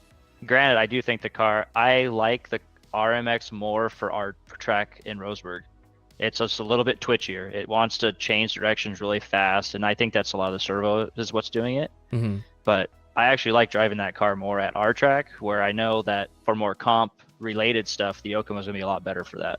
It's gonna be a little more locked in. It's not gonna twitch so much, so it's gonna be a little bit better for that aspect. But for like a new beginner, I still lean towards RMX stuff because it's so easy to get in, and so many people at the track have them. So it's like, buy this Yokomo. It's $520. then buy all this stuff, which over time you'll be cheaper because you're buying a good. I would maybe it's a better chassis to begin with, but you're starting out with something that's a little more expensive, which scares a lot of people. When you can go buy $400, you can go buy an RTR RMX, and with a few little adjustments, basically tie rods, you can make the car drive, and you can make it, come somewhat compatible. Because I did that with the BC car. BC car, I got it, and it gives you the adjustability is really the only benefit to it, and that car drove really good immediately, even with stock electronics. Everything stock except for I just put a quick tune on it, and then gave it to the guy that I sold it to because I took it off, stole the body off of it, handed it to Bob. I drove it for a little bit, and I was like, "Oh yeah, it's great, Bob. Here you go." And he started driving it, and immediately went from someone that just pile drived everything to actually be able to do laps around the track. Yep. Okay, so let me switch up the question now. Okay, for how many hours that you have spent tuning on a car, which car have you spent the least time on to make it drive good? The Yokomo. Yep, 100%. I built it. That's all I did. I put it together, and I just put what I thought the settings should be, and then drove it. And I was like, "Oh, this is really good." Yeah, it's kind of not fair in that sense because when he built the Yokomo, he already kind of knew what he was doing, whereas the other cars you wouldn't. They'd be stock. Yeah. Okay. Yeah, that's the other problem in it, is because I have the experience being able to go to the Yokomo. I know I need to have this toe, camber, and everything on it, so I can just kind of build it really quick. And I start driving it and immediately then make small adjustments, which all my adjustments have been with the electronics, to be honest. I haven't changed anything with the car. Cool. I think you adjusted your toe. That's about it.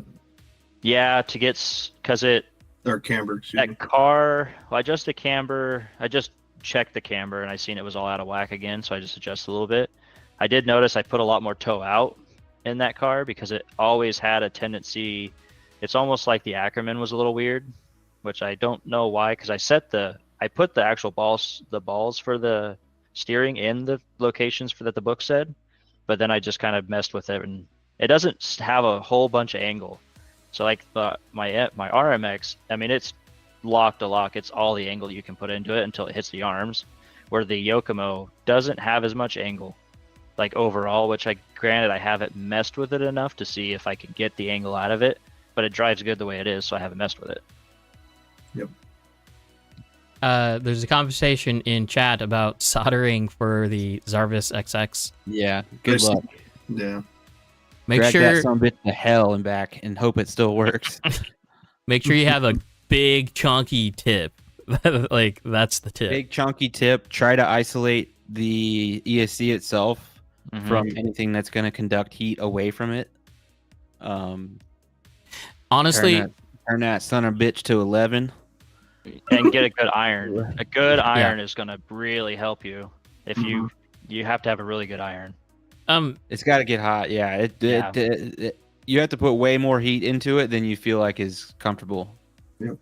And from my experience in doing ESCs, like rewiring ESCs all like completely, the ESCs can take quite a bit of heat. Yeah. Like, you can get hot, just don't keep it there. Yep. Yeah. Okay, Jake's asking, real quick, I don't know who he's asking it to, what's your go-to caster, camber, and toe setup? Oh, geez. You're going to ask me the hard questions. For what I put in that car, so the caster on that one, I don't remember what I set that at. I think it's high caster. So I ran higher caster on that car. I know, Logan's Mr. No Caster over here. No, that's not it. Dr. H approves. Talk about it, to be honest. No, Yeah. Logan's watching hockey. If you know, you know. Oh, Yeah, I run a little bit higher caster. Canadians on are that now banned in car. the chat. Yeah, get out of here. Not allowed. But yeah, a little bit higher caster in that car. I don't know exactly what the set. I haven't measured it, so I don't know exactly what it measures at. But a little bit higher caster. I run 5 degrees negative rear camber. I don't remember what the stock toe is on that car for the rear. Front camber is about 5 to 6, depending on how it's driving. I've noticed that with a whole bunch of camber, I don't like to drive on the front. So like every time I drive Adam's car, it drives on the front so much because it has all the camber, which I've noticed messing with it, putting more camber in just makes it drive harder on the front, and I can't do that. I need the rear to drive the car. So that's just my personal opinion, personal, preference. Wait. And then for, yeah, Are you talking about? Wait, whose car are you talking about? yours. Oh, Every time I drive one of your cars, it drives on the front so hard that if you have to let the car drive itself, and I can't do that yet. I still drive the car because I'm still used to driving with very low gyro, so I drive it. Where your car, if you don't touch the wheel, you're way better. So that's something I can't do. So I run a lot more rear in it versus the front. And then for toe, it's all visual, but it's just pretty much just a little bit toe out, and then I'll go through the rack and see how much it's turning both ways, and if I need more toe, depending on what it's doing for the lead wheel. And just for a little background for everybody, Spencer has an IRL Mustang drift car. Yeah. So it's that's it's kinda where he's coming this from one. Yeah, it's that one. Me and Spencer have a Which- great picture with that car. Which, if you ask me about that car, I can tell you every single adjustment to the degree exactly what everything's set at. But that's a little different. What is the color of your wrap? It is Plum Explosion 3M. He knows. Yeah, I know everything. That car is it. If you go through Spencer's Facebook, there's a badass picture from us at Roseburg, Yeah. giving him the horns out the window. That was awesome. Awesome day. ME in chat asking best bearings in general. Ceramic? Are you asking if ceramic bearings are good? Ceramic bearings are amazing. Yeah. Yeah. I mean, there's probably not too much difference between the manufacturers or the suppliers, but definitely I think upgrading at least your front wheels to ceramic bearings is a good call. 100%. I don't have an opinion on this. Like I've changed all of my transmission bearings out to ceramic before.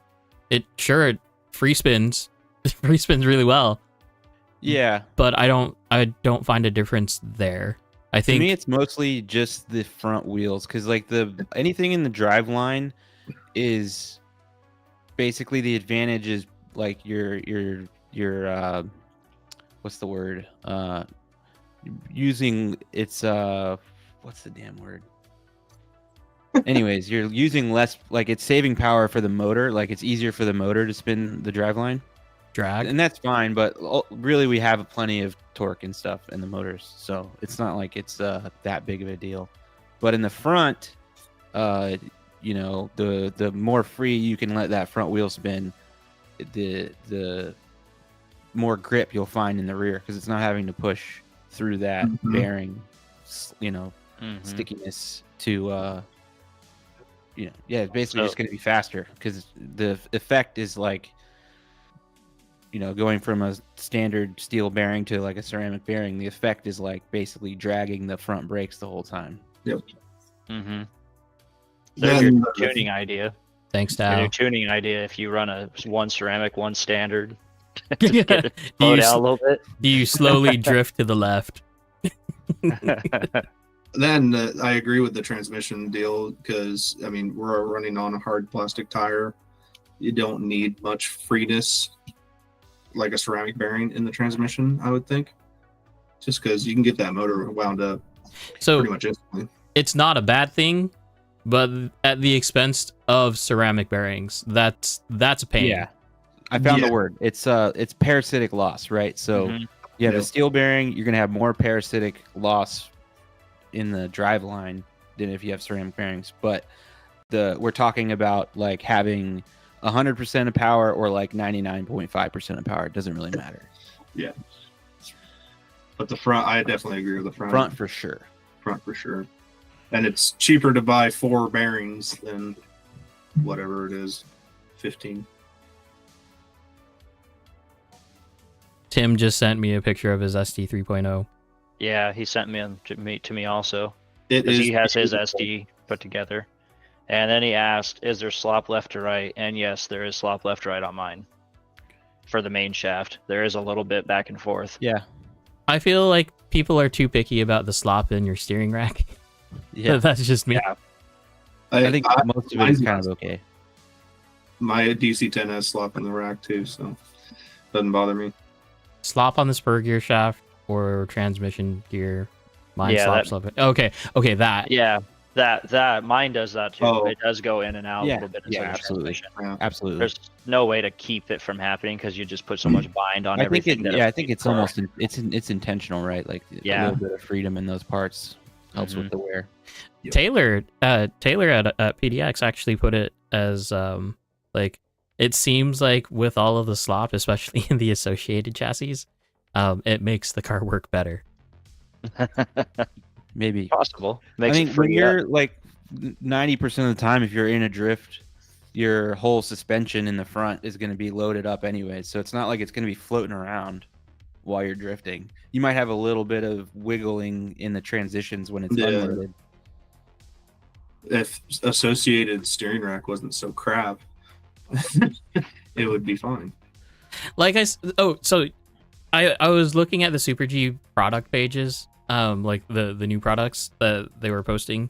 The SD 3.0 steering like bell crank is like on there.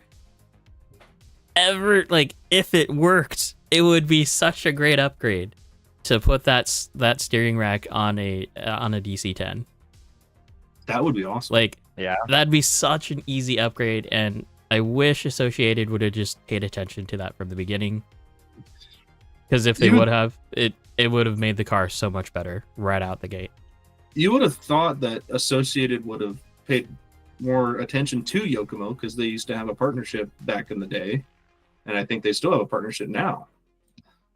But then they created that. So, I have no idea on any of that actually.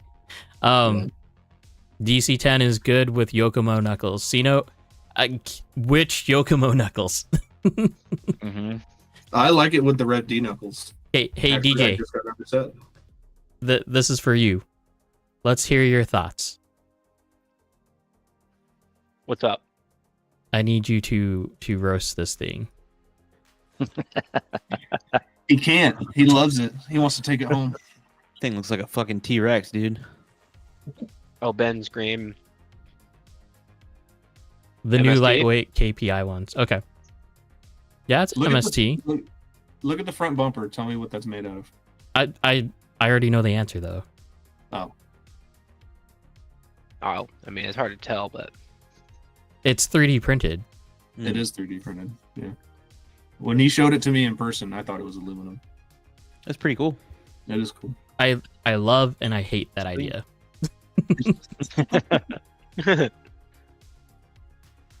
how do you get the green on it then, or the black? Did you just paint it, or is it they're just the different filaments? Yeah, you can do I think dual it's, filament. yeah, it's dual filaments. Okay, that's what I thought. Same with the spur gear cover too. Yeah, I saw people were going crazy on that thing Yeah. in the comments. And he's got barrel springs on it. Those took off. I got knockoff barrel springs. I'm gonna run them, and no That's one's a even better gonna know the picture. difference. I bought barrel springs, put them on my car, didn't like them, and then sold them back to Ben for some red This D is knuckles. why we need. We need to just have spring rates. And the conversation on Facebook today was that like they probably wouldn't even be consistent amongst the manufacturers, but at least you can have an idea. Yeah. I think having an idea of like a relative position of all these different springs and what the spring rate is, because at the end of the day, that's all that really matters. I mean, there's obviously some differences between like progressive and linear springs or dual rate springs, but you know, for the most part, the spring rate is what you need to tune for, and it's just it's a rate that's relative to how much your car weighs. So we You need can like go up or down a little bit, right? Like, Swift springs for drift. yeah, that'd be nice. I would imagine, you know, they're so small that the margin of error, like the actual physical springs are so small that the margin of error has a lot of variance of like, you know, the manufacturing, what their rates are, but at least we could have an idea of what they're supposed to be or something. I don't know. So I like- Jake is saying OD springs are best. Do you feel that he's biased now? 100%. I already saw him. He bought the OD freaking temporary tattoos, dude. Oh, He jeez. had one of those on his forehead. I like Adriano's comment. Spurger cover looks like a Beyblade. Okay, side quest. We need to start bringing Beyblades in. Is it reverse spin? Like it steals the spin or whatever it is? Jake? No. Wait, is this Tadau's? Are there some old Yokomo Swift spring collab springs? I have no idea. That'd be cool. Okay, moving on. By the way, we're in Roast My Rig right now, so yeah. I think I found my roast. Oh? What's the roast? He's on plastic rear arms. Everything else is, up to par though. Yeah. Try to hide it too. Yeah, he did. Yep, I found it. Can't get away from the MST master over here. Get roasted. He can spot me from a mile away. The power HD or power Hobby. hobby. Yeah. This is cut for straight gears, right? The transmission case. Yeah, it's a 2.5 trans case. Okay. Oh, what just made me think of something. So last stream you talked about Black Star Hobbies, Mm-hmm. Adam. Yep. I have a bunch of stickers from them still. You I kn- found them the other day. You know who followed me today? Who? Black Star Hobbies. Really? I'm like, whoa, kick back. Oh, Ben said that they don't make green rear arms. Ben, Okay, I mean, that's what I was wondering. They probably No. just didn't make it in green. And the bulkhead. but Ben, didn't you have everything else custom anodized? No, it's all Power Hobby. It's all Green. power. Yeah. Oh, really? Yeah. Yep. Mhm. Yep. I mean, okay, that. I thought it was all custom. Okay. Mm-mm. It's not you get that a cool. pass. It's okay. Oh. Okay. And there's Or a you lot could, of AliExpress standoffs too. Spend a lot of money on MST rear arms. Alexis, I'm new to OD GOM. Does Yoko diff work with GOM? I didn't like the belt style. I have to constantly stay on throttle. No. So stock OD uses an offset transmission, the pulley or the diff gear basically. So what happens is that if you were to use the Yokomo gear diff in it with the conversion, you would be offset, so one side of your outdrives would be shorter than the other. They have a kit, so if you want to go to gear, go buy the kit, not the GOM, but the conversion kit. And it's OD, so be prepared. What diff would you run on that? Does OD make a diff? OD Or do makes you run a like CLSD? well, so yeah, you can do CLSD, right? Mhm. On mine, I'm actually using a top shaft from HPI or a Hot Bodies TCFD. So I have my center, my pulley in the center, so I can use like just your standard Yoko diff, like that size, and Gotcha. it works. A lot of shimming happens, but No, I bet. other than that, it works. 2C FPV 2022. I'm new into crazy drifting. It's a pretty sick hobby. I think it's pretty sick. It's good fun. It is a lot of fun. Mhm. Lots of fun. My goal tomorrow is to try to get pictures of a lot of different cars instead of when I just feel like taking pictures. So if you're there tomorrow and you need a picture of your car, like, kick me. Like, actually. Yeah. But not While hard. While he's sitting there with the camera in his hand, just kick him right in the back. Like, don't curb stomp me, though, because, like, I am, like, low to the ground, so be nice. Okay, you guys, I know I said it. We're in Roast My Rig. If you have pictures that you want to post to Roast My Rig, we're pretty much closing out the show. We're at the end of the show, so yeah. I need pictures of my 350Z, but I won't be there tomorrow. But you will be there on Saturday, so I'll be there on Saturday. Not PDX, Twisted Steel. Oh wait, Lance, are you actually going to be there at Twisted Steel? I think you are. Pretty sure you are. Chartison 1980. We have a pretty basic R34.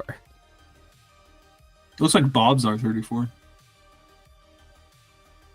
Down in our track.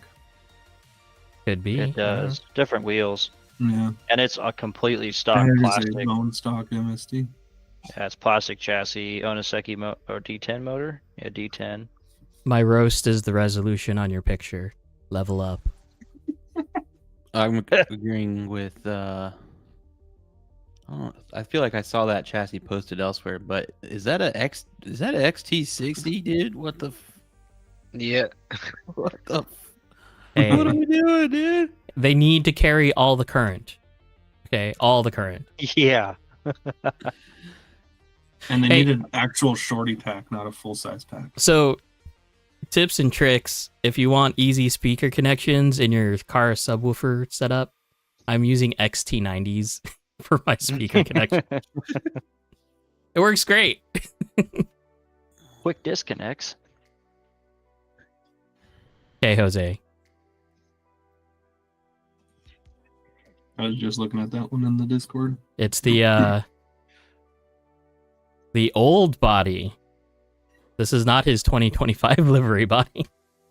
Jose going to TK. What? TK That's Blocks. like 5 months after everybody already got TK and then took it off their cars. That's not true. I still drive TK.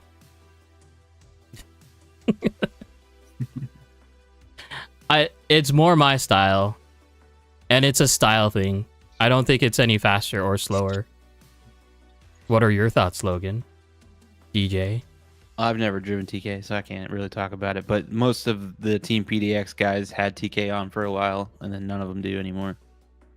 Are you talking about the livery or?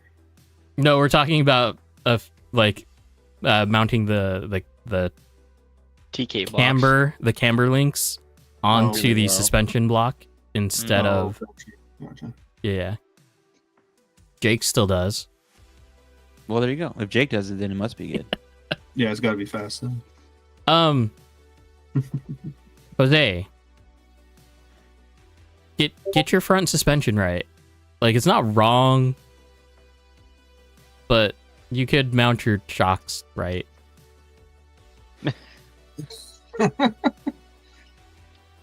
Okay, talking about cars who drive themselves. This is one of the cars that drives itself. Jose let me drive it one time, and I'm like, how do you drive this thing? Because I'm trying to steer it. Don't do that. Just let the car do its own thing. I think it's basically a 550 style.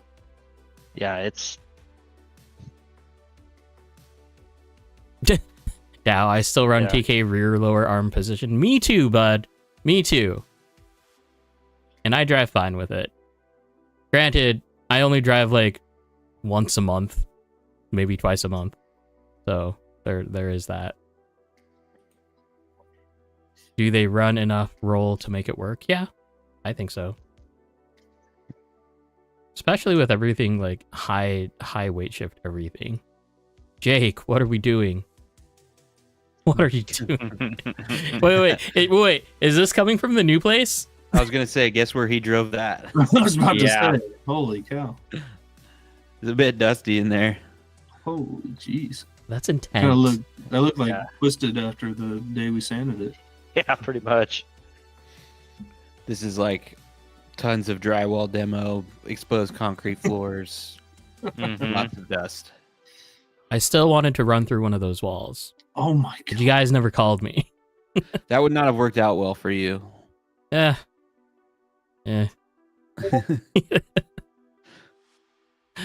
Oh, geez, Jake. Wow.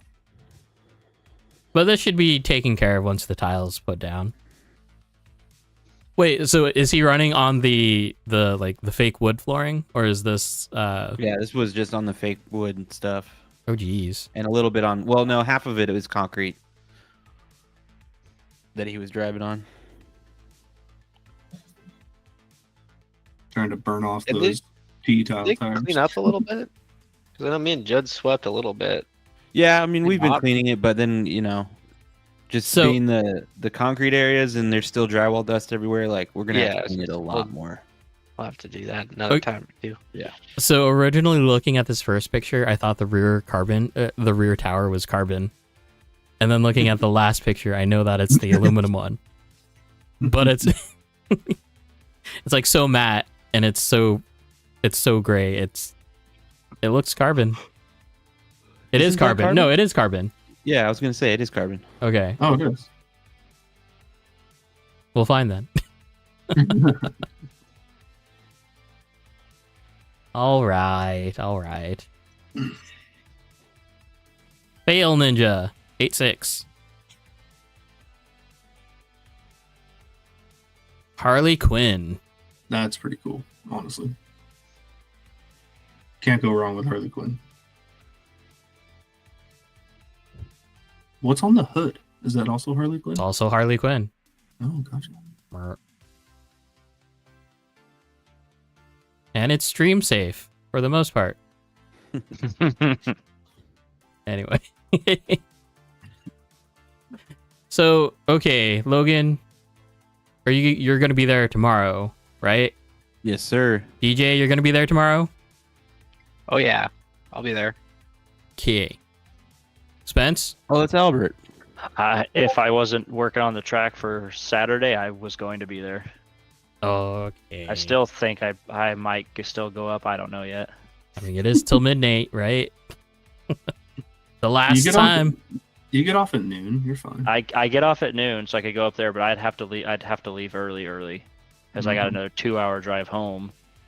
I know that feeling. Yeah. So if I did go, I would be stuck on the 10 o'clock sharp. And do we have any ideas of when the new track is opening? I don't want to say too much on that. Okay. I think, it's going to be very soon. This is cool. That's gonna be fun. Hold on. Mhm. What is this? This is I like know another one. Oh. Oh, man. Oh, he's parked on the cone at the start gate. Okay. Yeah, he ran into it. It propped him up. Oh, this is Tim, right? Yeah, it's Tim. That is Tim's car. Yep. Yeah, I drove this car. Lot of weight transfer. Yeah, Hey, look, this looks familiar, but done so much better. No need, Hey, don't, you need, know- don't need to have a picture of Spencer's car and he's still getting roasted. There has to be something on my car that's half-assed. Like there has to be. Yeah, or else it wouldn't be your car. Exactly. I get Yeah, to a his, point I'm his just is done. freight too, so What It's is not this? as bad though. What is this fan cover? It has like a spider as the emblem. That's some Temu shit right there. That is AliExpress. that is 100% AliExpress right Yeah. there. Yeah. His SD is way better than that car. He just needs to get it going. Submission from Oh. Perry. This is different. This is an older. Looks like a TTO1 or something. Nope. or Nope. Try again. Really? Very, very much try again. This is definitely better than that. I have no idea, What but is this is not my ballpark. This is definitely not your ballpark. Look. Is it an eagle? No, No. I know. I don't even want to try guessing. Jake's I got it. It's a Drift package? Yokomo DP drift package. Huh, interesting. Fancy. And this, I believe it looks like it has the actual original rear-wheel drive conversion on it. No, never mind. This is different. This looks wrap up, FRD style, is what it looks like. Has wrap up uppers. Yeah. Big battery metal too. Yeah. It's almost like GRK-esque with the way the motor's on there. Just on the other Little side. Is this the dude from Canada? Jake?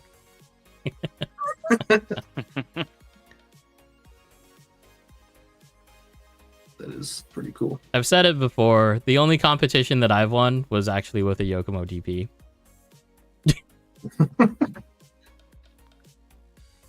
It's kind of funny. Ben Edge. What do we got? A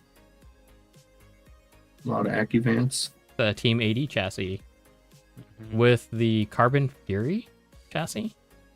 I think maybe. Firing's a little like me out there. It is everywhere. Oh, it's a waifu sticker. Not a bad thing, but I can only imagine. Oh, belt driven. This, what is this? What kind of belt drive is this? Is this the top line belt drive? Maybe? Maybe. Wrong guy. Uh-oh. Looks like it. Yo, is that a golem? I'm just kidding. Just sees a bell. Is that a golem? Okay, you guys. It's coming to that time. So Spencer, Lauren, where can we find you on the interwebs? I'm Instagram, crowd_eaters_5.0 because of the Mustang. And then also I'm trying to do a lot more YouTube stuff. So I'll be doing a video for Saturday, but it's just Spencer Z Drift. And mine's just on Instagram, Smith Racing SO40 10K. Why do you guys have such long Instagram handles? So We try. mine is my drag racing number is the SO40, and then the 10K is my son's go-kart number. Okay. So Okay. and Spencer's is that big because he owns a Mustang. So I thought it was funny at the time, and now I'm stuck to it, and now I hate it. you can change it. No, I mean, you cannot. it's accurate. It's good. It's like you can't take the Mustang out of that. Like that is No, you 100% can't. Mustang. No, he's forever. But a what Mustang. happens when you don't drive a Mustang? I'll always own a Mustang. Well, there you go. Problem solved. But you don't drive a Mustang now. No, because I can't drive that car on the street anymore. It is a race car, and also it's completely gutted to get the cage in it. Yeah, but your toy cars aren't a Mustang anymore. No, I don't even have. I like these ones better. Oh boy. There's not any Mustang bodies that I'm like super stoked about. Are we talking about RC? Or are we talking Yeah. about The I only think one that appeals to me a little bit is the Fortec. But it's just a little bit. not even Yeah. that. Like That one looks kind of weird to me. I think the original MST Mustang body is by far the best. Mm-hmm. Mhm. Yeah, but even that one, I'm just like, eh. Yeah. It's extra wide, that is for sure. Yes, it is. That is true. Oh, hey DJ. Have you Yes. seen this? Oh, yeah. I started freaking out. I Yeah. was about to say he found the Holy Grail. Is Yeah. that just a flashlight? It's literally Yeah, a it's flashlight literally with a MST flashlight. stickers on it. Yeah. Oh my god. I was shown that like when I was down there. Give you $100 for it. Oh, there. That's What if I told you that it's just a sticker? It's literally just a sticker. But it's the MST packaging that makes it worth money. Yeah, that's true. You know, some guy sitting there in the garage just ripping apart MST packaging and just putting stickers on random flashlights. I was telling him. Damn, you can actually do that? I'm about to start doing that. Yeah, save all your little baggies and then just put random shit in them. Exactly. MST sticker on it and sell it on eBay, dude. Buy enough cars, get the sticker packages, and just sticker every single one. You know, DJ has thousands of those little coppers, dude. Mm-hmm. Okay, so my goal next week is going to be figure out the multiple choice thing so you guys can not mess it up. And then we'll try that again. And then what we're going to do next week is a little bit interesting. I'm slightly fearful for how the stream is going to go. I've heard that the guest, one of them, is a loose cannon. Oh boy. So is this going to be like an 18 and up stream next week? I have no idea. Tune in to find out. Wear your headphones if you have kids around. FYI, it's Chris and Aldo with the establishment. Yeah. Oh boy. So I don't have a beep button. I don't think I would be able to keep up with a beep button, but I guess it'll be fun. The thing with Aldo is like I don't even think you could really beep him because it's not like it's not like single words that's the issue. It'll be like a whole sentence and then it goes somewhere and you're like, oh, that's where you're going with that. All right. And I don't think he knows it yet, but we're gonna try to have Judd on the stream on the 6th. Does he know it? Probably not. But Okay. I'll tell him. He does now. He does He doesn't now. really have a Yeah, choice. now, Yep. pencil it in, Judd. Okay. Yeah, write it down. And then just a heads up, we do have we have a list of people that we're trying to get committed. Always, if you want to be on the stream, just shoot us a message. The guys in Atlanta do want to be on the stream, so we'll shoot me. Wow, that sounded bad. Send us a message, and then I'm we'll in get you their group. I'll scheduled. hit him up. Okay, right on. The 20th, we're not gonna have a stream because Logan and DJ are going to Arizona, going back home to Tandem. And then I have a work party that night. So yeah, Works out. and then it's clear. So yeah, if you want to be on the stream, hit us up. If you have any ideas, visit the Discord, go to the topics and ideas, do that whole thing, whatever. In Product Watch, post products, it's always fun seeing new things, especially if you go elsewhere and you see and have cool stuff. Like if you want to feature stuff from a different shop, most of the stuff that I post is always off of Super G, just because I find their page the easiest to find new products on. But yeah. All right, Loren, Spencer, hang out for a little bit. Don't hang up when I end the stream. Okay. DJ, Logan, do you guys have anything else to say tonight? All right. No. Thank you guys. Thanks for tuning in. Do what Mitch Bye. said. Don't forget to like, share, and subscribe and do all that fun stuff. We'll see you next week. Peace. It does. So yeah. So yeah.